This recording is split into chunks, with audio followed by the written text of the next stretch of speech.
নমস্কার, কলকাতা টিভিতে আপনাদের সকলকে স্বাগত। এসএসসির যোগ্য প্রার্থী যারা এখনো পর্যন্ত শিক্ষকতা করছেন তাদের করতে স্বস্তি মিলল সুপ্রিম কোর্ট থেকে।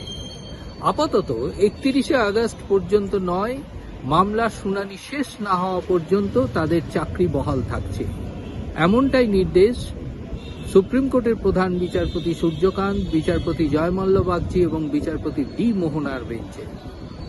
মূলত 26,000 চাকরি বাতিল মামলায় সুপ্রিম কোর্টের নির্দেশে যে সমস্ত যোগ্য শিক্ষকরা চাকরি করছেন বা চাকরিরত রয়েছেন তাদের প্রাথমিক মেয়াদ ছিল 31শে ডিসেম্বর 2025 পর্যন্ত। পরবর্তীকালে তৎকালীন সরকারের একটি আবেদনের প্রেক্ষিতে তার সময়সীমা বৃদ্ধি পেয়ে 31শে আগস্ট পর্যন্ত করা হয়। কিন্তু রাজ্যের রাজনৈতিক পালা পরিবর্তনের পর এই শিক্ষক নিয়োগকে ঢেলে সাজাচ্ছে বর্তমান সরকার। শিক্ষক নিয়োগে যাতে কোনো রকম ত্রুটি না হয় সেই কারণের জন্য সুপ্রিম কোর্টের নির্দেশে যে 2016 সালের নিয়োগ প্রক্রিয়াকে পুনরায় নিয়োগ করা হচ্ছে এবং সেই প্রক্রিয়ায় ত্রুটিপূর্ণ করার জন্য বর্তমান সরকার যে প্রচেষ্টা চালাচ্ছে তাতে কিছুটা সময় লাগছে।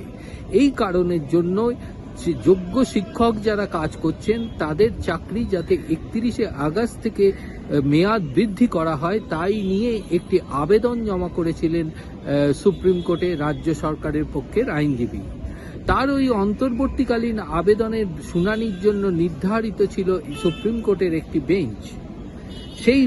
সেই বিচারপতির বেঞ্চ আজকে না বসায় আবেদনকারী রাজ্য সরকারের পক্ষের আইনজীবী প্রধান বিচারপতির বেঞ্চের দৃষ্টি আকর্ষণ করে জানান যে 31শে আগস্ট সময়সীমা বৃদ্ধি না হলে যোগ্য শিক্ষকদের চাকরি থেকে বহাল রাখা যাবে না, ফলে রাজ্যের শিক্ষা ব্যবস্থা ওপর প্রভাব পড়তে পারে।